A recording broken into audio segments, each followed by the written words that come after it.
चलिए आज पढ़ेंगे रघुवीर सहाय के द्वारा रचित अधिनायक चैप्टर को। कौन सा चैप्टर पढ़ेंगे? अधिनायक चैप्टर को पढ़ेंगे, जिसमें कि रघुवीर सहाय इसका क्या रहेगा? लेखक रहेगा। और चैप्टर का नाम क्या है? अधिनायक। ठीक है, चैप्टर का नाम क्या है? अधिनायक। और ये जाने गाने माने जो अधिनायक आप पढ़ते हैं वही अधिनायक है। सर्वप्रथम चैप्टर पे चलने से पहले हम लोग रघुवीर सहाय का क्या करें? इंट्रो जान लेंगे। जैसे हम लोग पिछला चैप्टर में जाने थे, जो चैप्टर को कंप्लीट किए हैं, सबसे पहले हम उसका इंट्रो जानते हैं, उनके बाद हम लोग क्या पढ़ना स्टार्टिंग करते हैं, जो कविता इनके द्वारा लिखा गया है उनको हम लोग पढ़ेंगे। सर्वप्रथम देखिए क्या रघुवीर सहाय का जन्म कितना ईस्वी में होता है। तो आसानी से इसका जन्म अगर पता करें तो 9 दिसंबर 1929 में इसका क्या होता है? जन्म होता है। रघुवीर सहाय का अगर जन्म को देखा जाए तो रघुवीर सहाय का जन्म कब होता है? आपका 9 दिसंबर 1929 को क्या होता है? इसका जन्म होता है। कब होता है? 9 दिसंबर 1929 को रघुवीर सहाय का क्या होता है? जन्म होता है। निधन कब हो जाता है रघुवीर सहाय का? 30 दिसंबर 1990, यानी दिसंबर माह में ये दोनों हो गया। जन्म भी हुआ था और क्या हुआ था? 1900 कितना हुआ था? 90। 1900 कब हुआ था? 90 में क्या हुआ था? इनका मृत्यु देखने को मिलता है। मृत्यु कब देखने मिलता है? 1990 में। जन्म स्थान की बात करें तो लखनऊ उत्तर प्रदेश होता है। जन्म स्थान कहाँ देखने को मिलता है? लखनऊ उत्तर प्रदेश में इनका क्या होता है? जन्म होता है। लखनऊ उत्तर प्रदेश की क्या है? राजधानी है। अगला पॉइंट पे क्या दिया गया? ध्यान से अगर देखिए तो अगला पॉइंट पर क्या दिया गया? इसका पिता का नाम क्या? हरदेव सहाय। पिता का नाम क्या था? इनके पिता का नाम क्या हुआ? आपका हरदेव सहाय। और ये पॉइंट सबसे इंपॉर्टेंट हैगा क्या इनका पिता हरदेव सहाय जो थे वो कौन थे? शिक्षक थे। पूछा भी गया सवाल है, क्या रघुवीर सहाय के पिता क्या थे? तो शिक्षक थे। अगला पॉइंट, इसकी माता का नाम भी दिया गया क्या? नहीं दिया गया है ना।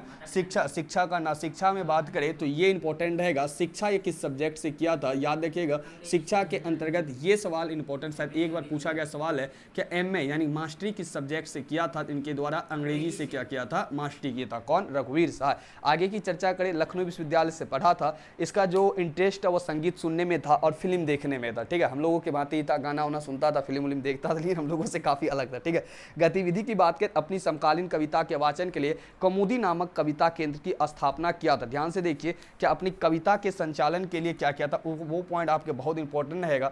कौमुदी नामक कविता केंद्र का स्थापना किया था। किस नामक कविता केंद्र का स्थापना किया था? कौमुदी नामक। किसके लिए? कविता का संचालन के लिए, कविता को विकसित करने के लिए कौमुदी नामक क्या किया था? तुम ये एक संस्था स्थापित किया था। कौमुदी नामक क्या किया था? कौमुदी नामक कविता केंद्र की स्थापना किया था। कौमुदी नामक कविता केंद्र की क्या किया था? स्थापना किया था। याद रहे, ठीक है।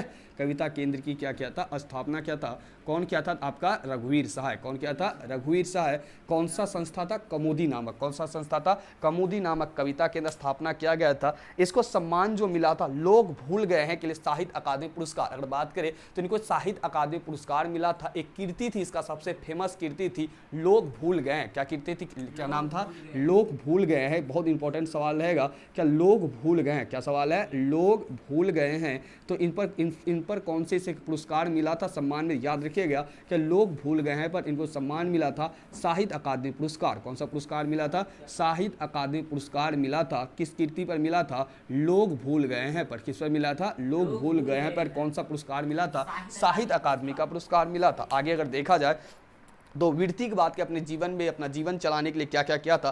पत्रकारिता किया था, नवजीवन से आरंभ, फिर समाचार विभाग, आकाशवाणी में यानी क्या रेडियो के अंतर्गत भी काम किया था, नई दिल्ली, फिर नव भारत टाइम्स में काम किया था। 1779 से 1982 तक दिनमान समाचार साप्ताहिक यानी कि समाचार पत्रों में काम किया था, आकाशवाणी में काम किया था, पत्रकारिता के क्षेत्र में भी काम किया था, भारतीय प्रेस में भी इनका महत्वपूर्ण भूमिका देखने को मिलता है। आइए इसकी हम लोग कीर्ति में आप डायरेक्ट टिक आउट कर लीजिएगा, हम उतना लिखेंगे नहीं क्योंकि ज़्यादा टाइम चल जाएगा। ध्यान से लिख लीजिए, टिक आउट कीजिए। दूसरा सप्तक यानी क्या जो अज्ञे के द्वारा 7 सप्तक था उसमें से दूसरा सप्तक के द्वारा ये कवि था। मेन आप टिक आउट कर दीजिए। उसके बाद आत्महत्या के विरुद्ध पे टिक आउट कीजिए। बहुत ही इंपॉर्टेंट कीर्ति है इसका। कौन सा कीर्ति है? आत्महत्या के विरुद्ध। कीर्ति लिखना संभव नहीं है, बहुत सा कीर्ति है। हंसो हंसो जल्दी हंसो, ये भी इन्हीं का कीर्ति है। लोग भूल गए, ये सबसे इंपॉर्टेंट है क्योंकि अभी लोग भूल गए पर इसे कौन सा पुरस्कार मिला था? साहित्य अकादमी का पुरस्कार मिला था। कुछ पते कुछ चिट्ठियां, ये इसको भी डबल टिक आउट करो। कुछ पते कुछ चिट्ठियां किसकी कीर्ति कीर्ति है तो क्या कहते हैं, रघुवीर सहाय। किताब नहीं तो आप लिख सकते हैं, ठीक है। कुछ पते, कुछ चिट्ठियां, उसके बाद कहानी कौन कौन लिखा गया था, जो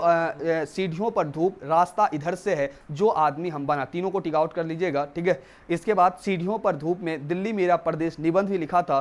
उबे वे सुखी वे और नहीं होंगे, वे मारे जाएंगे, यथार्थ यथास्थिति, इसके अतिरिक्त अनुवाद कार्य किया। संपूर्ण रचनावली 6 खंडों में राजकमल प्रकाशन नई दिल्ली से प्रकाशित होती है। याद से देखिए, जितना भी इसके द्वारा बताया लिखा गया, जितना भी कीर्ति था लोग भूल गए हैं। या इसके अलावा क्या सीढ़ियों पर धूप की बात करें, हंसो हंसो जल्दी हंसो, ये सारा कीर्ति किसके द्वारा लिखा गया है, रघुवीर सहाय के द्वारा। आप कीर्ति में टिक आउट कर देंगे, उतना लिखना संभव नहीं है। इसके इनका जितना भी क्या कहते हैं पूरी तरीके से संपूर्ण रचनावली, जितना अब इसका भी कीर्ति देखे, संपूर्ण रचनावली इसका कितने खंड में विभाजित है आपको दिखेगा। संपूर्ण रचनावली कितने खंड में विभाजित है, 6 खंडों में विभाजित है। कितना खंडों में विभाजित है, संपूर्ण रचनावली इसका 6 खंडों में आपको विभाजित देखता है। और ये प्रकाशन यानी कि पब्लिश इनका कौन करता है, तुम्हारा राजकमल प्रकाशन क्या क्या इसका प्रकाशित किया है। सारा इसका कीर्ति को कौन प्रकाशन प्रकाशित किया है, राजकमल प्रकाशन के द्वारा क्या किया गया है, प्रकाशित किया गया। किनका, रघुवीर सहाय का। किनका किया गया, रघुवीर सहाय के बाद अगर बात करें स्वतंत्रता के बाद भारत की बहुदलीय संसद, राजनीति, पिछड़े समानती, सामाजिक ढांचे, लोकतांत्रिक, सिंपल सी एक लाइन में बोले, रघुवीर सहाय स्वतंत्रता के बाद सांसद के रूप में निर्वाचित होते हैं। और ये समाज के पिछड़े हुए वर्ग, ये कविता जब आप पढ़ेंगे अधिनायक, तो समाज के पिछड़े हुए वर्गों की स्थिति का बयां करेगा। एक नेता है तो कहीं ना कहीं उसके अंदर समाज की जो स्थिति, खराब स्थिति बनी, खराब स्थिति से अर्थ ये होगा कि समाज का जो पिछड़ा वर्ग है, जिसकी स्थिति आज तक से नहीं, 1947 में हमारा देश आजाद हुआ है, उसी समय से क्या बोला है, गरीबों की स्थिति में सुधार किया जाएगा। 2024 आ चुका है, गरीबों की स्थिति में आज तक सुधार नहीं। क्या ऐसी गरीबी में बला है जो सुधरता नहीं है। जितना भी चाहे सरकारी नौकरी की बात कीजिए या सरकार की बात है, सब क्या कहता है, समाज का कल्याण करेंगे, लेकिन आज तक कोई कल्याण हो नहीं पाया है। उसी पर ये अपना कटाक्ष क्या करेगा, आलोचना करेगा, जिस पर ये अपना राय व्यक्त करेगा क्या किस प्रकार से आजादी किन व्यक्तियों के हाथों में सिमट कर रह गए। इन्हीं सब बातों को कौन बताएगा, आपका रघुवीर सहाय के द्वारा इस कहानी के, इस कविता के माध्यम से बताया जाएगा। कौन कविता है, अधिनायक, जो कि कहीं ना कहीं यहाँ पर आपको दो चीज दिखेगा, एक शासक वर्ग दिखेगा, एक शासित वर्ग दिखेगा। सबसे पहले इंट्रो देख लिए तब आगे चलते, ठीक है।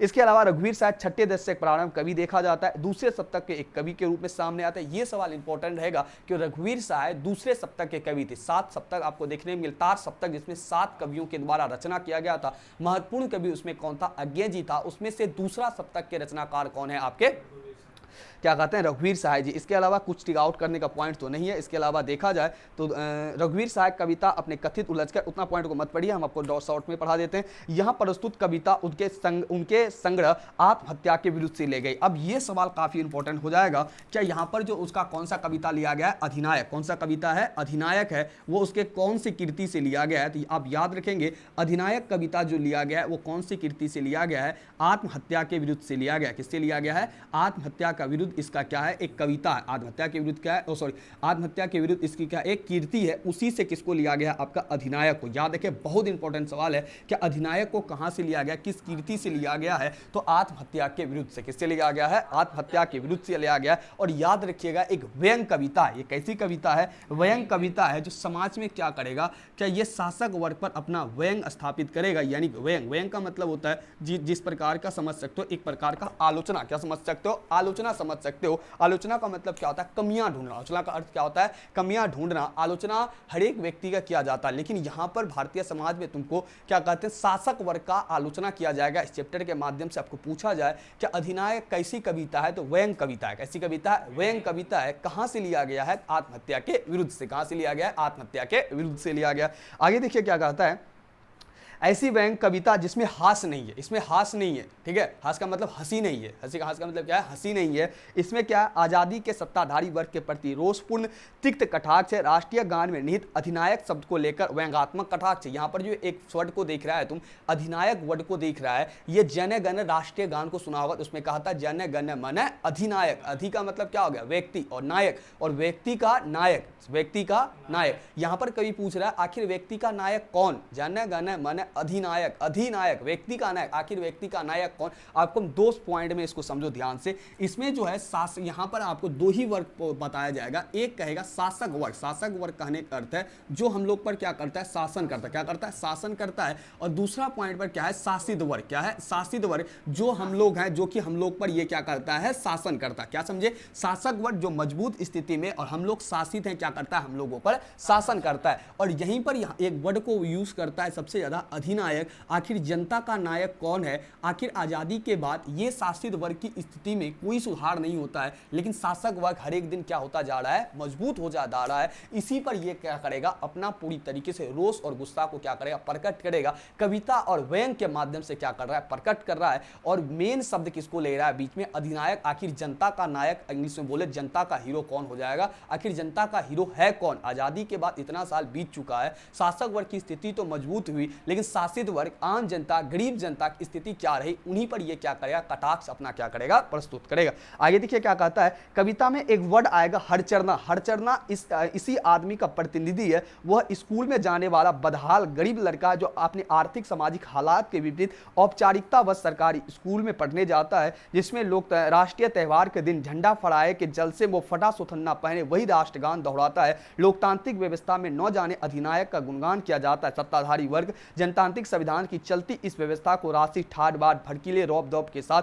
शिरकत अपना गुणगान अधिनायक के रूप में करवाता है। कविता में निर्धात ध्वनि मानो की सत्ताधारी वर्ग के परछन लालसा को समुचित तानाशाह बनने की है। यहाँ सिंपल सी बात है, कविता में जो पूरी की पूरी तरीके से फोकस किया गया है, वो फोकस किया गया शासक वर्ग को, और शासक वर्ग को कहीं ना कहीं यहाँ पर अधिना क्या कहते हैं, रघुवीर सहाय के द्वारा आपको क्या दिखाया जाएगा, तानाशाह। तानाशाह का अर्थ ये होता है जो किसी का नहीं सुनेगा, जो सिर्फ अपना सुनेगा, अपने अकॉर्डिंग शासन व्यवस्था को चलाएगा। यहाँ पर एक वर्ड आएगा हरचरना। हरचरना यहाँ पर क्या होगा, क्या हरचरना क्या बताता है, ये गरीब आदमी का एक प्रतिनिधि करता हुआ, ठीक है। यहाँ पर हरचरना क्या है, एक गरीब व्यक्ति समाज का क्या है, प्रतिनिधि, यानी उसका वो स्वरूप बताया जाएगा। और वो हरचरना का जो है वो सरकारी स्कूल जाता है। कहाँ जाता है, सरकारी स्कूल जाता है। और कपड़ा कैसा पहना है, वो फटा सुथन्ना कपड़ा पहना है। जब राष्ट्रीय त्यौहार, जब झंडा फहराया जाता है 15 अगस्त 26 जनवरी को, तो वो क्या करता है, राष्ट्रीय गान को गाता है। क्या करता है, राष्ट्रीय गान को गाता है। और उसमें क्या बोला जाता है, जन गण मन अधिनायक। तो जन गण मन अधिनायक कौन है, जो आके समाज का भड़कीला रौब दौब वाला व्यक्ति बैठता है। रौब दौब का अर्थ है दबदबा। दबदबा का अर्थ क्या हो जाएगा, जिसका समाज में अत्यधिक पहचान है। एक लाइन में बोले, जिस समाज में अमीरी है, जो हम लोग पर क्या करेगा, शासक करता है, वो आके बैठता है। अक्सर तुम देखा होगा झंडा जब फहराता है तो उसमें किसकी इज्जत होती है, उसमें कहा था जन गण मन अधिनायक। अधिनायक है ना, अधिनायक, जनता का, जनता को क्या बोला गया है, नायक, जनता नायक। और वहां पर वो किसके लिए नायक गा रहा है, वहां पर भड़कीला रौब दौब कौन आ रहा है, बाहर से आ रहा है, वही शासक वर्ग आके बैठ रहा है, उसके सामने ये फटा सुथन्ना कपड़ा पहन के गा रहा है। फटा सुथन्ना पहना कपड़ा, जो हरचरना नाम है, वो कोई व्यक्ति नहीं है, वो एक समाज का संकल्पना दिखाया है, जो कि पूरी तरीके से समाज की गरीब व्यक्ति का प्रतिनिधित्व करता है। तुम देखेगा जब भी राष्ट्रीय गान होगा तो उस समय देखना ऊंचे कुर्सी पर सामने सब कोई खड़ा रहता है, लेकिन उसका तुम लाइन पंक्ति देखेगा अलग होता है। उसका पंक्ति क्या होता है, अलग होता है। सरकारी स्कूल में देखे बच्चा खड़ा रहता है, उसका पंक्ति अलग होता है। जैसे राष्ट्रीय गान वो लोग बैठ जाता है और वहां पर क्या होता है, गाया जाता है, ठीक है। किसके संदर्भ, आप आए विद्यालय में चमन छा गए, क्या हम लोग आए तो क्या फूल छा गया था, हम लोग आए तो पूरा फूल मुरझा गया। आप आए विद्यालय में चमन छा गए, आप आए विद्यालय में चमन छा गया, कौन, शासक वर्ग हीरो, और हम लोग आए वही चमका। चमन बनाने में पत्ता साफ किया बच्चा, चमन बनाने में पत्ता साफ क्या बच्चा। और वहां गाना क्या बच्चा लिख के बच्चा गा रहा है, अब आए विद्यालय में चमन छा गए, सालों भर आपके इंतजार में थे हम। शासक वर्ग अपनी, तुम देखो समाज में एक ऐसा मजबूत स्थिति बनाया है जो कि गरीब को गरीब रहने दे रहा है और अमीरी अपना प्रस्तुत कर रहा है। अमीरी करता है क्या, शासक वर्ग अपनी स्थिति को पूरा समाज में क्या कर चुका है, मजबूत कर चुका है, ठीक है। जो कि हरचरना उस समाज का प्रतिनिधि करता है, एक गरीब समाज का क्या कर प्रतिनिधित्व कर रहा है। और पठा सुतन्ना कपड़ा पहन के डर के मारे वो क्या कर रहा है, गाना गा रहा है, ठीक है। जब कोई क्या कहता है रैली होगा, जब कोई भाषण का समय आएगा, तुम देखना जिसमें उसमें अधिकतर व्यक्ति जो जाता है, अक्सर तुम देखिए रैली उली में जब जाता है तो व्यक्ति को पैसे देकर भी ले जाया जाता है, राजनीति के अंतर्गत देखेगा, ठीक है। और आजकल तो जातिवाद तुमको देखने को मिल जाएगा, ठीक है। तो इस कारण से तुम देखेगा जब भी रैली होता है उसमें जो जनता जाता है, क्या जनता को पता रहता है कौन आने वाला है, किस पार्टी का, कुछ पता रहता है क्या, नहीं। जनता क्या कहते हैं, सरकार आ रहा है दौड़ो, सरकार आ रहा है दौड़ो। सरकार का अर्थ मतलब है क्या, सत्ताधारी वर्ग आ रहा है, यानी शासक आ रहा है, चलो शासक आ रहा है, हम क्यों जाए, उसको बनाने वाला कौन है, हम है, बनाने वाला कौन है, हम है। लेकिन हम लोग क्या है, गरीब हैं, हम लोग उस पर आश्रित है, तो हम लोग आज क्या कर रहे हैं, जा रहे हैं। आखिर आज से आज़ादी के बाद से आज तक देश बीत चुका है, आखिर किसको आज़ादी मिला, कहीं ना कहीं शासक वर्ग को मिला। वो ताना, वो जो चाहता है वो कर लेता है। तो ये बात को 5 साल में तुम वोट दे देता है, एक दिन तुम्हारे यहाँ मांग क्या कहते हैं, वोट के दिन आ जाता है, तुम्हारे यहाँ खा लेता है, ठीक है। कुत्ता कितनों वफादार हो जाएगा, उसे क्या कहते हैं बेडरूम में ले जा नहीं जा सकता है, ठीक है। ठीक उसी प्रकार से उससे काम लिया जा सकता है, एक रोटी फेंक के, ठीक है। ठीक उसी प्रकार से नेता क्या करता है, जब इलेक्शन आएगा 2-4 रुपया फेंक करके आपके द्वार पे आके क्या करेगा,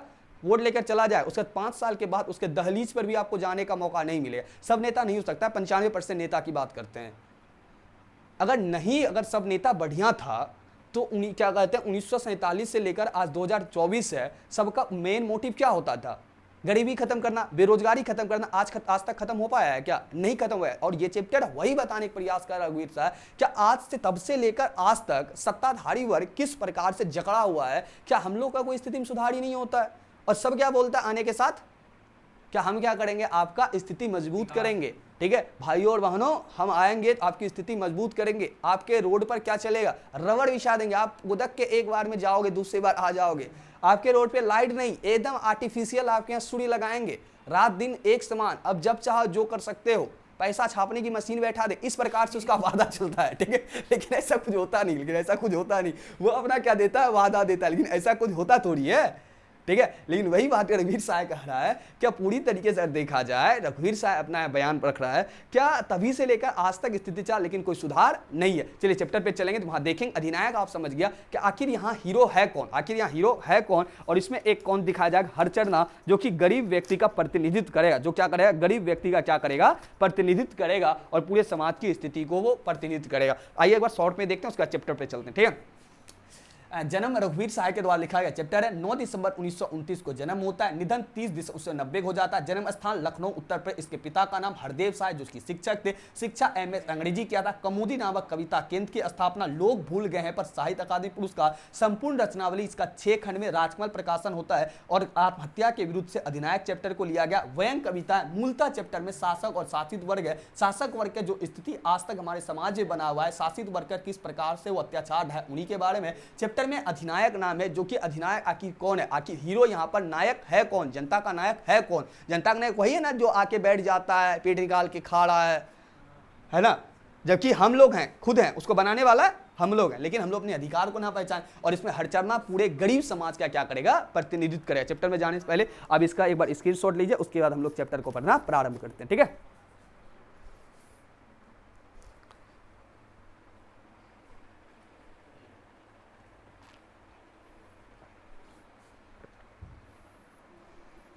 हो गया? काय भाग रहे। चलिए स्टार्टिंग करते हैं। स्टार्टिंग होता है राष्ट्रगीत में भला कौन वो भारत भाग विधाता है। राष्ट्रगीत, ठीक है, राष्ट्रगीत। अच्छा, राष्ट्रगीत में भारत भाग विधाता तो नहीं आता है, राष्ट्रगान में भारत भाग विधाता है ना। तो चलो सेंस लिखने का है। राष्ट्रगीत में भला उसमें ही आता है ना भारत भाग्य विधाता, जन गण मन अधिनायक। जब अंतिम लाइन में जाएंगे तो वहां लिखता है क्या? भारत भाग्य विधाता। यहाँ पर सवाल है, ठीक है, उसी सवाल है कि राष्ट्रगान में कवि लिख रहा है कटाक्ष प्रदर्शन करेगा, किस पर करेगा? शासक वर्ग पर। यहाँ पर क्या पूछ रहा है? राष्ट्रगान में भला कौन वो भारत भाग्य विधाता है, पठा सुतन्ना पहने जिसका गुण हरचरना गाता है। क्या कहता है? क्या राष्ट्रगान में जिसमें भारत भाग्य विधाता की बात हो रही है, भारत भाग्य विधाता हरचरना पूरे गरीब समाज का प्रतिनिधित्व कर रहा है। जो कि एक गरीब बच्चा है जो कि स्कूल जा रहा है, वो पूरे समाज का गरीब परिवार है। ठीक है, एक ही व्यक्ति स्वरूप दिखा रहा है, उस हरचरना और फटा सुथन्ना कपड़ा पहना हुआ है। ठीक है, वो तकलीफ पूरे समाज का एक स्वरूप, एक प्रतिनिधि करता हुआ लड़का है, जो कि पूरा तुमको गरीबी को दिखाएगा। और एक गरीब फटा सुथन्ना कपड़ा ही पहन सकता है। ठीक है, क्योंकि गरीब है, वो कपड़ा थोड़ी पहन लेगा। अब हम लोग को उतना स्थिति पर मध्यम परिवार के हम लोग को पता है, जो जिसका एक टाइम पे खाता है, दूसरे टाइम पर जो जिंदगी सोचता है क्या खाएंगे, उसको जाके देखो। फुटपाथ पे जिसका जिंदगी बीतता है उसको जाके देखो, उसकी स्थिति जब देखेगा तो तुमको कहीं ना कहीं इतना लाचारी बस उसको देखेगा, तो कहीं ना कहीं तुम दान करके वहां आ जाएगा। उसी स्थिति का रहा है जितना गरीब क्या कहते हैं, सरकारी स्कूल में तुम जाओ, गरीबी वहां दिखेगा। जब एक शर्ट में 2 कलर का बटन लगा के जब बच्चा जाता है तो वहां तुमको लगेगा गरीबी क्या होता है। जब एक ही क्या कहते हैं, एक ही पैर में क्या कहते हैं, एक ही पैर में डबल क्या कहते हैं, डबल कलर का क्या बोलता है उसको, डबल कलर का फीता वाला चप्पल जब बच्चा पहन के जाता है, उस गरीबी को देखो। और वही गरीबी को कौन दिखा रहा है? हरचरना पूरे समाज का प्रतिनिधित्व कर रहा है। ठीक है, तो यहां पर कहता है जिसमें वो राष्ट्रगीत भला कौन वो भारत भाग विधाता। आखिर भारत का भाग लिखने वाला कौन है? भारत का भाग लिखने वाला कौन है? जिसमें फटा सुथन्ना पहनकर फटा सुथन्ना कपड़ा पहना, जिसमें हरचरना गाना गा। हरचरना क्या गा रहा है? हरचरना गुण गाता है। हरचरना क्या गुण गाता है? जन गण मन अधिनायक, भारत भाग विधाता, उसी में एक वर्ड आता है। आखिर भारत का भाग विधाता है कौन? आखिर जो हरचरना का ये हाल है, पूरे गरीब समाज का प्रतिनिधित्व कर रहा है, आखिर हरचरना का जो हाल है उसके लिए कौन जिम्मेदार है? आखिर हरचरना का ऐसा हाल, गरीबी, बेरोजगारी, भूखमरी जो पूरे देश में व्याप्त है, क्या आखिर भारत का ऐसा भाग विधाता कौन है जो राष्ट्रगीत में हम गाते हैं? आखिर कौन है वो जो कि हरचरना वही गरीब समाज का लड़का है, गरीब समाज का प्रतिनिधि कर रहा है? आखिर वो भारत का भाग विधाता है कौन जो कि आज तक परिस्थिति को नहीं संभला? 1947 से आजादी हुआ है, आज 2024 हुआ और यहाँ गुणगान करते आ रहा है। ठीक है, अब एक गरीब व्यक्ति तुम देखेगा जब भी राष्ट्रगान होगा, ठीक है, उसमें गाता सबको है, जाता सबको है, लेकिन महत्व किसको ज्यादा मिलता है? जो वहां नेता आता है, जो शासक वर्ग आता है ना। जैसे खत्म हुआ, उधर पूरी दुनिया बढ़ रहा है, इधर ये गाना गा रहा है, उधर बैठ के वो खा रहा है। वहां ये कभी कहने का सेंस है, आखिर जब राष्ट्रगान में ये गाया जाता है भारत भाग्य विधाता, भारत भाग विधाता, आखिर भारत का भाग विधाता है कौन?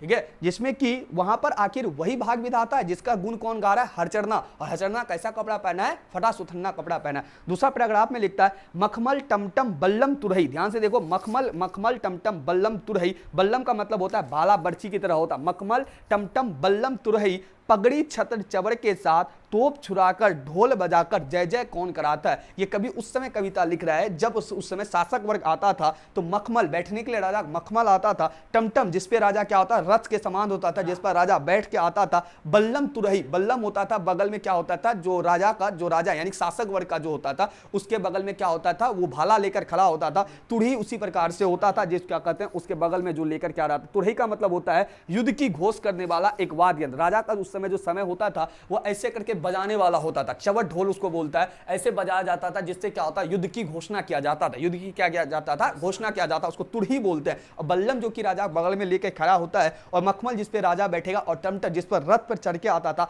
पगड़ी छत्र चवड़ के साथ, पगड़ी छत्र का मतलब होता है क्या? ऊपर में छायादार होता है ना, ऊपर में, जैसे बाहुबली फिल्म सब में देखा है ना, बाहुबली फिल्म सब में नगाड़ा बजता है, उसी तुरही बगल में भाला लेकर खड़ा रहता है, तो वो क्या हो जाएगा? बल्लम। और जब आता था रथ से आता था, और ऊपर में उसका क्या होता है? छत्र चवर, जो कि ऊपर से क्या देता था? उसके सर को ढकता था। ठीक है, छत्र चवर के साथ तोप छुराकर ढोल बजाकर, क्या करते हैं? जब आता है तो तोप बजता है। तोप बजा मतलब उस समय तोप छोड़ा जाता था, क्या राजा आ रहा है, एकदम पूरा आवाज होता था। और क्या बजाया जाता? ढोल बजाया जाता था। जय जय कौन कराता? यहाँ पूछ रहा है जय जय कौन कराता, आखिर ये परिस्थिति कौन करवा रहा है? उस समय राजा के संदर्भ लेकर आज का भी स्थिति वही है। आज भी जब देखेगा, आज पहले रथ से आता था, आज 4-8-10 गो गाड़ी से आता है ना। उस समय पहले भाला लेके खड़ा था, आज मशीन गन लेके खड़ा रहता है, पूरा बंदूक लेके खड़ा रहता है। आज भी तुम देखिए, आज तो एसी लग जाता है, क्या छत्र चवल हिलाएगा, है ना। पहले छत्र चवल हिलाया जाता था, और तोप छुराकर ढोल बजाकर आज भी आएगा, सेम वही परिस्थिति है। एकदम हल्ला करेगा, जय हो जय हो जय हो, है ना, ये पार्टी जिंदाबाद, वो पार्टी जिंदाबाद।